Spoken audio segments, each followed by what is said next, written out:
Listen to your favorite shows live and on demand 24/7. Download the 77 WABC mobile app now.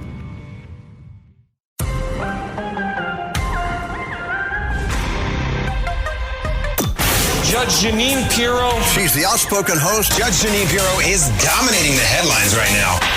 This is the Judge Jeanine Tunnel to Towers Foundation Sunday Morning Show. Now, here's Judge Jeanine Pierro.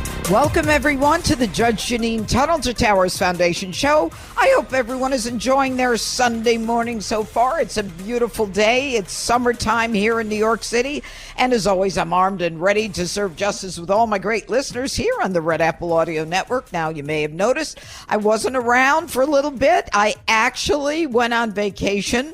I went with 4 of my girlfriends. We had an absolutely terrific time. We laughed for 7 days. I mean, you know, there's no stress. Nobody has to get dressed up. Nobody has to look good. You just enjoy every day. And we actually were able to have some serious fun conversations at the same time and enjoy each other's company. And it was great. It really is great. You know, sometimes we don't realize how important friends are and how much joy they give us, just in terms of being able to sit and chat and not worry about being politically incorrect. But let me say this. Upon returning to the United States, because I was in Portugal, I couldn't believe what I saw. Kamala Harris went from the most unpopular vice president in American history to the candidate, or the likely Democrat candidate for the president. And her favorables have shot up. Her unfavorables have gone down. She now is basically the second coming. I don't know what happened. I don't know if she had a lobotomy. I don't know what happened. But all of a sudden, she is the answer to all the Democrats' problems. And she has literally changed the race. Now, I'm not even going to get into the fact that there was basically a coup against Joe Biden, who was pretty much told, get out, or we're going to throw you out. And, you know, that was a fascinating development while I was gone. And then, of course, I saw we were all witness just a couple days ago to the historic prisoner exchange. Evan Gershkovich, the reporter with the Wall Street Journal, Paul Whelan, the Marine, and 2 other Americans being exchanged with Russia in this exchange for a KGB assassin, which is, you know, it is a joyous occasion to bring these Americans back who literally are not guilty of any crimes, but you know, Vladimir Putin just picks up Americans, throws them in jail, accuses them of espionage, and then uses them as leverage to bring out, you know, his KGB people who are in jail in the United States or in other countries. And we're going to talk about prisoner exchange and hostage negotiations. We've got a fabulous guest today, Robert C. O'Brien, former ambassador. He's a hostage negotiator. He's national security advisor in the Trump administration, and he is someone who has been a hostage envoy for many years. He's going to talk to us about how these things develop. Are they directly with the countries, or do we use third parties? How does it happen? Do we ever pay for these prisoners to be exchanged? And one of the other things that I want to talk about is the fact that the Olympics, I'm always excited to watch the Olympics, as I'm sure most of you are. It's very exciting. It's one of the things that I used to love watching with my kids. But now we've got men literally assaulting women with approval in the International Olympic Games. And I'm referring to an individual, 2 of them, who are involved in boxing, who have the XY chromosome and are arguing or boxing as women. Now, let me explain something. If you have the XX chromosome, you're a woman. If you have the XY chromosome, you're a man. 2 of the boxers fighting women boxers, have the XY chromosome. They don't say what they are, but the IOC, the International Olympic Committee, has decided that, just because they have the XY chromosome doesn't really matter. They should be able to box women. So we were witness, literally and figuratively, to the assaulting of women by men under the guise of an Olympic game. It is outrageous what is happening. This has nothing to do with the transgender stuff. It's simply identification. And it is a real sad commentary on the reduction of women as athletes, whether it's in skating and boxing or volleyball. You remember a few months ago, a woman suffered, I think, serious brain injury playing volleyball with a transgender woman who was a guy. And it is an outrage. But we're going to be talking about all of these issues on the show, but we're going to get to all of those and break it all down for you on the Judge Jeanine Tunnel to Towers Foundation show. And I'm going to be speaking with the chairman and CEO of Colonial Metals, Paul Stone. It's all coming up here in just a few moments on the Judge Jeanine Tunnel to Towers Foundation show. And never forget, that's the commitment we made on 9/11. Honor it by donating $11 a month to the Tunnel to Towers Foundation at T2T.org. That's T2T.org. Up next here on the Judge Jeanine Tunnel to Towers Foundation, I will be speaking with Ambassador Robert C. O'Brien, a hostage envoy, an ambassador, a national security advisor. How does this stuff work? And is it just like the movies? And I have a feeling it is. Coming up right here on the Red Apple Audio Network. Now, it's time for Protecting Your Investments, sponsored by Colonial Metals Group. Here's Judge Jeanine. Hi, I'm Jeanine Pierro, and this is Protecting Your Investments, sponsored by the Colonial Metals Group. Today we're talking about hostages, Americans literally being plucked up whenever they leave this country. We've seen hostage negotiations play out on an international level. As it relates to you personally, make sure that your money is not being held hostage by the Federal Reserve and inflation and the liberal Democrats who can't wait to spend it. Get involved in Colonial Metals and get some stability in your financial world. I will be speaking with the chairman and the CEO of Colonial Metals Group, Paul Stone. We're going to talk a little bit about your money, silver and gold, and whether or not the Democrats are going to reduce the value of this dollar to less than the 3 cents it's worth right now. Coming up right here on the Red Apple Audio Network. It's the Judge Jeanine Show.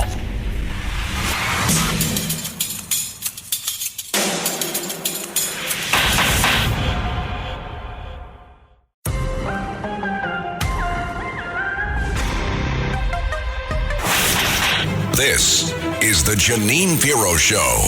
Now, here's Judge Jeanine Pierro. Welcome back to the Judge Jeanine Tunnel to Towers Foundation show. Joining us now is a stellar guest who couldn't be more appropriate in terms of the national headlines. He's a lawyer, a former Army officer, a diplomat in the Bush administration, a U.S. hostage envoy, an ambassador, national security advisor during the Trump administration, and a diplomat during the Bush administration. Robert C. O'Brien, ambassador, we welcome you to the Judge Jeanine Tunnel to Towers Foundation show. The news this week has been incredible, and it's been a couple of days, and now we've had a chance to digest it. We have seen one of the biggest deals of hostage negotiations and exchanges between the United States, Russia, and several other countries, releasing reporter Evan Gershkovich from the Wall Street Journal, Marine Paul Whelan. This is what you did for a long time. These hostage negotiations, I mean, they're the things that movies are made of.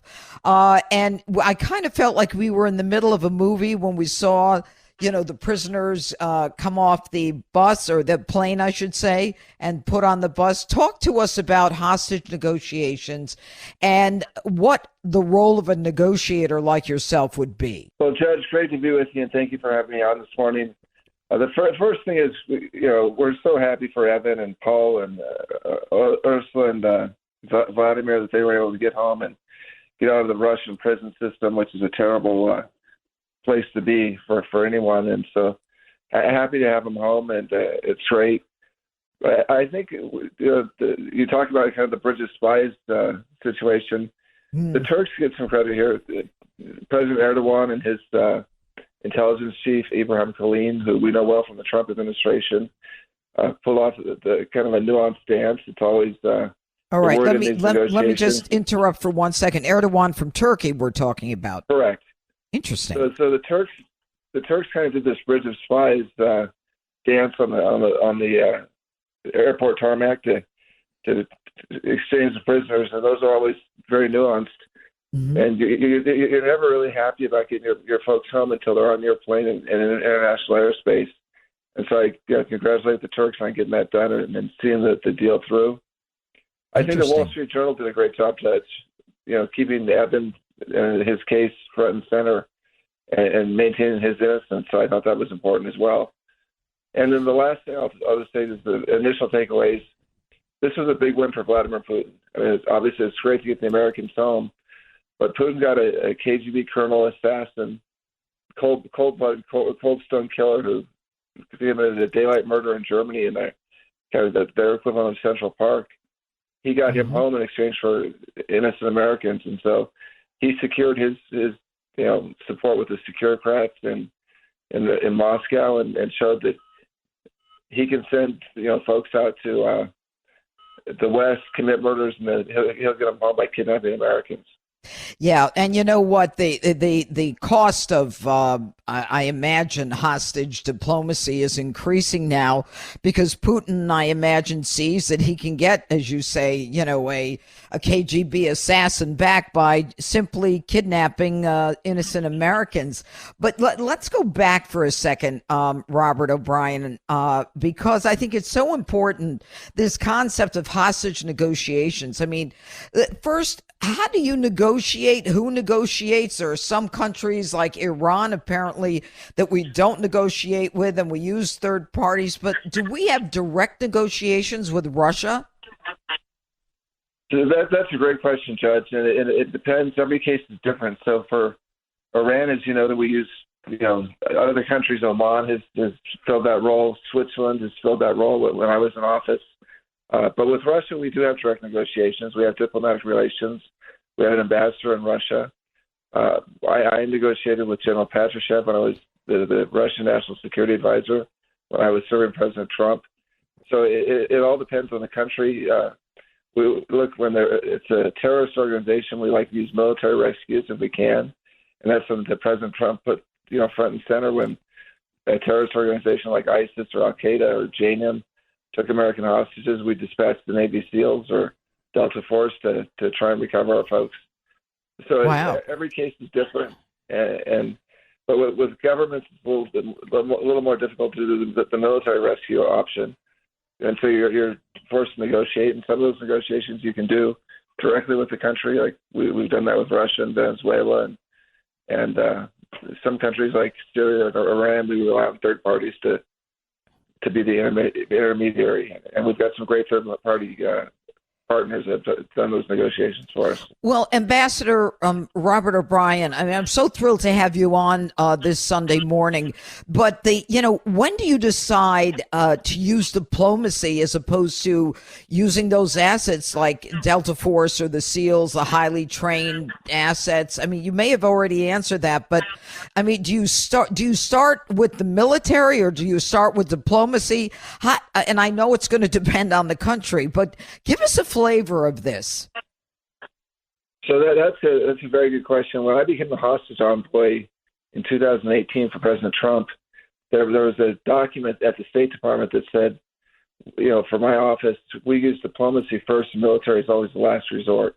Mm-hmm. And I changed that. I said, it caused a lot of consternation in the State Department at the time. I said, we're going to use our military assets to rescue Americans first. And only if that isn't available, and it's too dangerous, then we'll go to diplomacy. So President Trump flipped that on its head, and that sent the message to our adversaries, both state actors and especially non-state actors, the terrorist organizations, that you can run but you can't hide. And we've got these great, exquisite resources with our special operators, They were developed to rescue hostages. That's why Delta Force came into being, and we're going to use them if we can.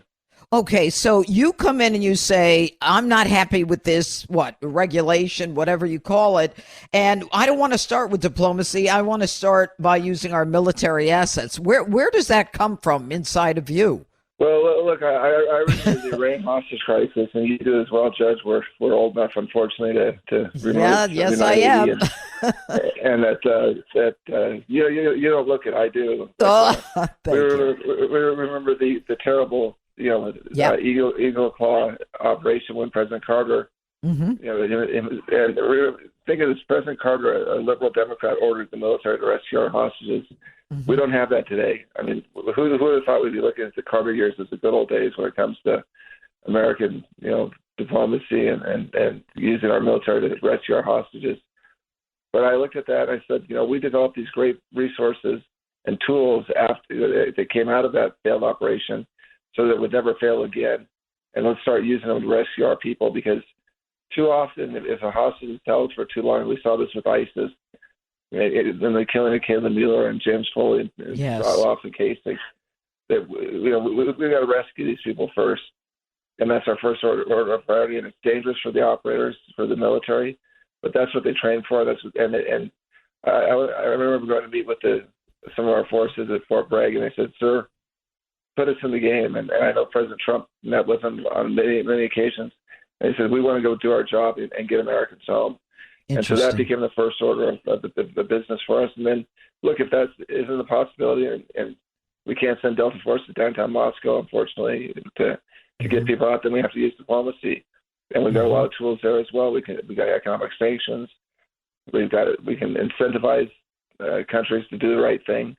And so we have to figure out all the tools of national power to bring our people home. Well, Ambassador Robert C. O'Brien, we very much appreciate your not only being on the show, but all that you do for Americans. And, so many people like yourself, although you are obviously at the top of the pyramid here, are engaged in daily negotiations like this. And we thank you. God bless you.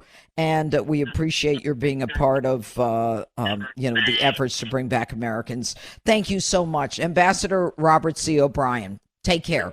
Thank you, Judge. Great to be with you. Thank you. All right. And never forget, that's the commitment we made on 9/11. Honor it by donating $11 a month to the Tunnel to Towers Foundation at t2t.org. That's T2T.org. And up next here on the Judge Jeanine Tunnel to Towers Foundation show, I will be speaking with the chairman and CEO of Colonial Metals Group, Paul Stone. Folks, this guy is an American patriot. He is writing a book that I think the substance of which will resonate with you as it did with me. And I look forward to having him on coming up right here on the Red Apple Audio Network.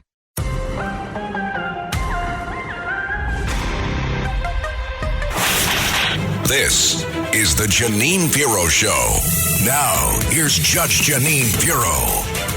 Welcome back to the Judge Jeanine Tunnel to Towers Foundation show. Joining us is the chairman and CEO of the Colonial Metals Group, Paul Stone. Please join me in welcoming Paul Stone to the Judge Jeanine Tunnel to Towers Foundation show. Now, folks, I spoke to Paul Stone. I said, Paul, how would you like me to introduce you? He said, basically, I'm a son, a brother, a father. And it just shows you how self-deprecating he is. Not that any of those situations is something to not be proud of, but he is an amazing patriot, an individual who has founded Colonial Metals Group and is in the process of writing a book, which I think is so important because of his knowledge on the economy and on money. And I wanted to bring someone to you to explain to you a little bit about the economy and about the dollar and what it all means. Because, we all get hit with these 30-second, 1-minute commercials and we're like, yeah, sounds good, but we don't really do anything.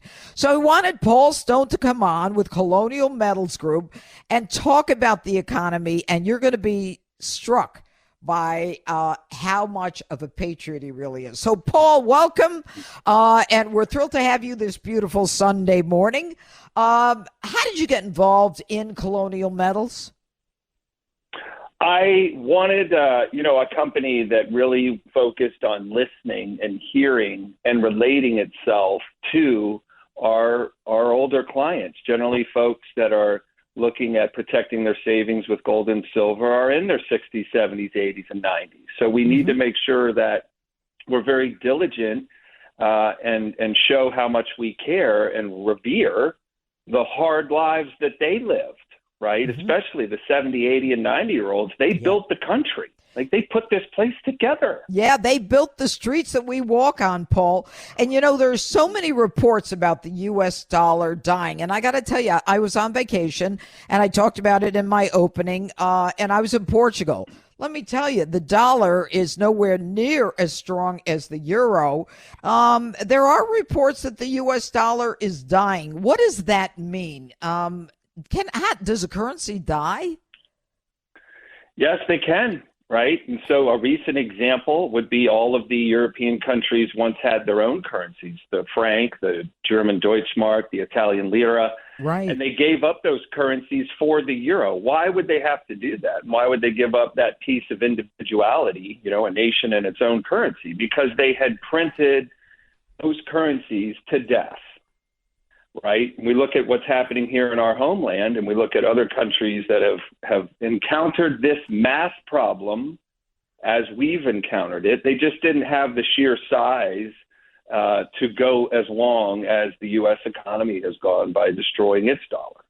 So, yes, they can die and end up worthless. Okay. The other day, Donald Trump went to was it a Bitcoin or a cryptocurrency convention, and a lot of people were excited about that. What is that? I'm all for how the new and ingenious dynamic creations out of the human mind can support and solve problems for needs that we have here on Main Street. I'm a little confused by, if you think about the dependencies you have to embrace, right? Right now, to do business in the dollar, you must embrace the dependencies on, is the government going to treat me right? Is the Fed going to respect this currency that my paychecks are based in, that my home values are based in? With a cryptocurrency, who do you meet with if something goes wrong with a cryptocurrency? There's no one in charge. Supposedly the creator of Bitcoin is a fictitious person, Satoshi Nakashima. Really? No one has ever stepped forward and taken a bow on creating the blockchain technology.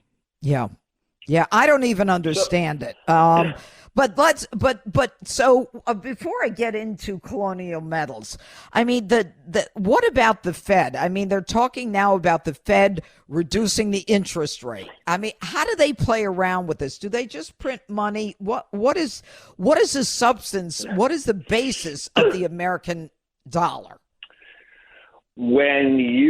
So we call it printing money, but the government, there's about $2.5 trillion in cash around the globe, the American dollar cash. Supposedly about 40% of that's here. I think the rest is in Colombia. Really? Kidding. That was a joke. Okay. Bad joke. I don't know anything about currency, so go ahead.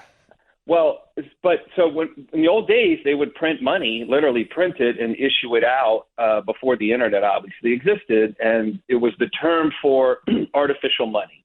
You're creating money that wasn't born out of the labor efforts within the economy. It was like if you went broke in your Monopoly game, you just reached over for another game board and unwrapped it and started with a new bank from that game board, right? So now you're playing two games. Yeah. So when we talk about the government creating this money, we've now call it debt.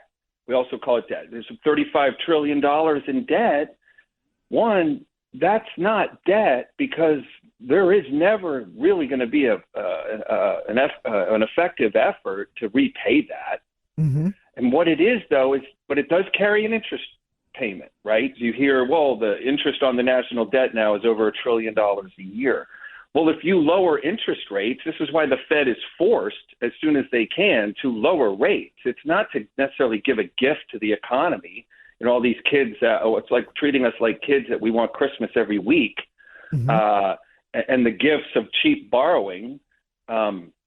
if a plane ticket to France costs $10,000 to go to the Olympics, some people are going to think, maybe we'll go in 4 years somewhere else. We'll do something else and take a vacation and do something that's not as expensive. So borrowing money, the interest rate, if borrowing money is expensive, then it cools economic activity, which then helps kill inflation. But in a country right now, Judge, where the money printing can't stop, whether Trump's in office or, a miracle would need to happen for this math problem to disappear. Trump would be the very best candidate to preside over an eventual math-driven implosion. So I don't have a crystal ball. I just look at the math, and I look at the track record of the government. They don't have any different ideas. They're going to continue to print. They have to. They have to print the money to pay the interest payment. So when you talk about lowering rates, it's to help the government not have to pay $1 trillion in debt service costs each year. They can bring that down, but it juices the economy to create inflation again. Which is what happened with the Inflation Reduction Act, which was so poorly named. Exactly. Exactly. Yeah. What? Okay, so if people save money and money is becoming less and less valuable, what are their options? When you look around at, let's say that we're riding this financial elevator to the very, very top floor. Eventually we hit the ultimate, however tall the skyscraper is, the 289th floor. And maybe right now we're up on floor 260, 270. And why would I say that? Well, if you plunge down on something, you're also then pushing up on something. So if we're pushing down, if the government is pushing down on the value of the dollar by printing it, they're pushing up commodity prices and asset prices. So if you want to get a home, I'm just going to use even numbers. In 1971, a home was around $10,000. Today it's $440,000. How do you get a home that's worth $10,000 to be worth? Well, you would need a lot of people if you didn't print any money. Now the population is only up by 40%. So if we have 10 people are in the line at the bank for a mortgage, and now there's 4%, 40% more, then you have a 40% increase on demand for homes, and you haven't made any new ones. That $10,000 house would be a $14,000 house today. Wow. A $440,000 house is because they just flooded the world with money, and you essentially armed each person to own 10 homes, if you will. So you have massive amounts of. Go ahead. So when you're talking about saving money, the dollar is now worth 3 cents. Yes, exactly. So that means the ordinary American, you can't save enough money to buy a house. You can't. Well, here's the point. So when what you do talk people about do? protecting right. So if the dollar, remember, the dollar's pushing down, so asset values are pushing up. We're riding this elevator to the 289th floor. And if the dollar's only worth 3 cents and it was worth 10 and 20 and 50 and 80 cents, if it's only worth 3 cents today, you can't push down much further to push up much higher. Right. What works? What can I jump out from this, the nosebleed seats in values for things that won't lose its value when this charade can't continue? And the only thing that really fits the bill and is you own outside the internet is gold and silver. Physical gold and silver is something you don't need the internet for. I don't need my smartphone to work to get at it. And people could say, well, if the whole world falls apart, everything's worth nothing. That's not true. Before I continue, though, did you want me to clarify? Is there anything? I don't want to. No, I got it. I'm listening to you, but I know. But here's the question that I have. When our founding fathers started this country, I mean, did they? What was their dictate as it relates to the economy? Can we look back and say, well, we should be doing this or we should be doing that, or can we interpret anything from history? Let's just go back to the founding fathers. What can you tell us? they called for gold to be the only form of money in this country, constitutionally required limits. And here's why. So how could the founders understand you want a small federal government? If your life is built off experiencing monarchies, let's pretend that's a triangle. Monarchy's at the top, all of us serfs are down at the bottom. If you flip the triangle upside down, you want a tiny government, not a monarchy. You want a tiny federal government that has some negotiating power but can't get in and mess with your life, right? And that way all the people, the serfs, are at the top instead of the other way around. Well, when you look at what gold does, and it's not about really about gold. What it is the limit. It's a leash on a dog that wants to run crazy through the town. And if you don't keep it leashed, that's what it'll do. So the government is leashed by the gold standard to not create any money artificially out of thin air and then harm you and me. And the government can't swell in size way beyond its effective utilization. So when Reagan was president, government payroll was $75 billion a year, and he thought that was extreme, remember? What are we now? Today government payroll is $1.4 trillion. Wow, double. It's double. So if it was $100 trillion with Reagan, $100 billion with Reagan, your government has grown by 1,400% in 40 years. 1,400%. Now, if that was a stock, you'd be very happy with that. Yeah, but again, it's not. And money. The average American is losing, but the average American is losing. So, I mean, I don't have to understand everything you're saying, Paul Stone, because when you talk money with me and a lot of people, it just goes over our head. But it's really very simple. The dollar is worth 3 cents.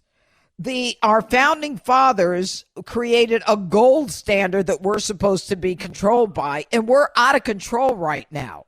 So this young generation right now doesn't have a shot at getting a house. And the seniors who have been saving their money for retirement, it's not buying anywhere near what they thought it was going to buy.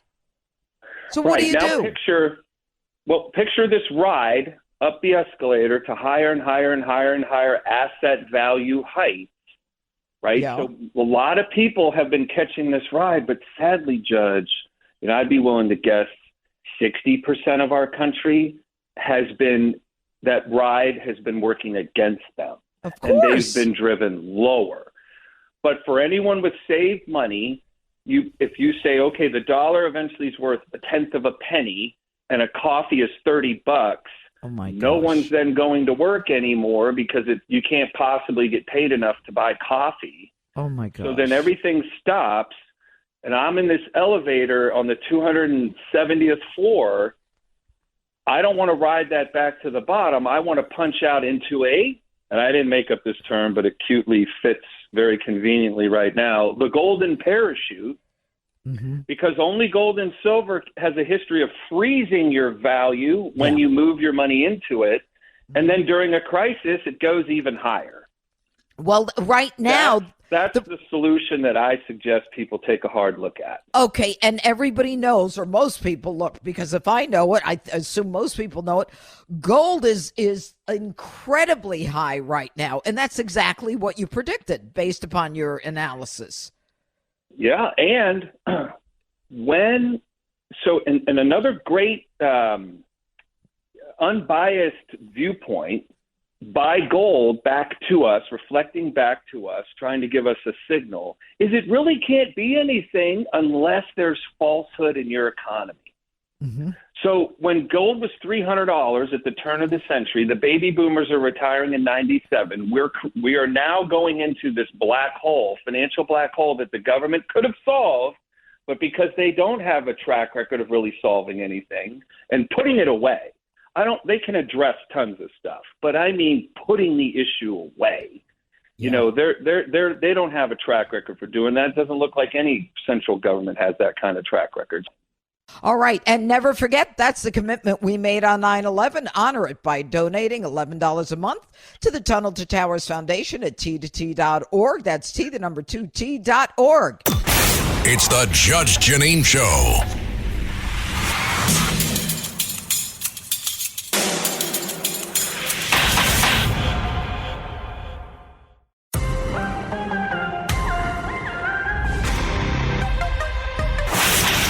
This is the Jeanine Pierro Show. Now, here's Judge Jeanine Pierro. Welcome back to the Judge Jeanine Tunnel to Towers Foundation Show. Joining us is the chairman and CEO of the Colonial Metals Group. Well, so if you go forward and you make a decision that, look, I want to buy the gold and silver, how do you get interest on that? Does it work like money? How does it work? So if you saw inflation rearing its ugly head in 1975, 76, and you thought, man, this might be a while. I don't know. We've never experienced this before. I'm going to relocate my dollars into gold and silver, right, and see what happens. And gold and silver goes up and goes up and goes up. Silver was under $4 in 1976, $4 an ounce, and it rose up into the 40s. And was there for a year. I'm not cherry picking the numbers. There's no point. Yeah. If anything, you try to water them down a little so it doesn't sound like such a great deal. But it was a really great deal because it's a trapped asset. So what does that mean, trapped? What does that mean? How can we go find $1 billion of it right now? Oh, right. I see. It's like hard to find. It's in the ground. It's not like oil where you just stick a straw in the ground and out it comes. Right. It's really hard to find. So when you suddenly have to have it, that being trapped, right, you're squeezing against it with demand, the price goes higher. And it's not in any man-made, financial thing. Mm-hmm. It's just it came out of the ground. We made it shiny. It is what it is, and it'll never be anything different. Well, you know what? The human spirit and your passion are obvious in this discussion, and you are absolutely right. It does take courage because a lot of people hear these commercials and they really don't. They don't have the courage to move. They're afraid, and they become. There's like this inertia. And I have to tell you, Paul, that, given what's happening in the economy right now, Americans have to realize they've got to get a hold on it so that they have the ability to be able to have something for themselves in the future that isn't constantly being beaten down by inflation and all the craziness that's surrounding it. But anyway, Paul Stone with Colonial Metals, I want to thank you for joining us today. You are a patriot. I'm looking forward to your book, 1971, and everybody, I totally believe in this Colonial Metals, and I wanted you to hear from the owner himself what it's about, why you should get involved. It really is the patriotic thing to do. Paul Stone, thank you so much for joining us. Thank you, Judge. It's been an honor, and I'm very grateful for having me. Thank you. Thank you. Take care. And folks, I can't believe we're out of time already. Make sure you join us right back here next week. Same time, same place for the Judge Jeanine Tunnel to Towers Foundation Show. And have some courage, folks. I did. Okay? You got to move to protect yourself because nobody's going to do it for you. God bless. Have a great day, everybody. Take care. At your job, do you ever have to deal with a nose roller? How about a snub pulley? Well, if you're installing a new conveyor belt system, dealing with the different components can sound like you're speaking a foreign language. Luckily, you've got a team ready to help. Grainger's technical product specialists are fluent in maintenance, repair, and operations. So whenever you want to talk shop, just reach out. Call, click Grainger.com, or just stop by. Grainger, for the ones who get it done.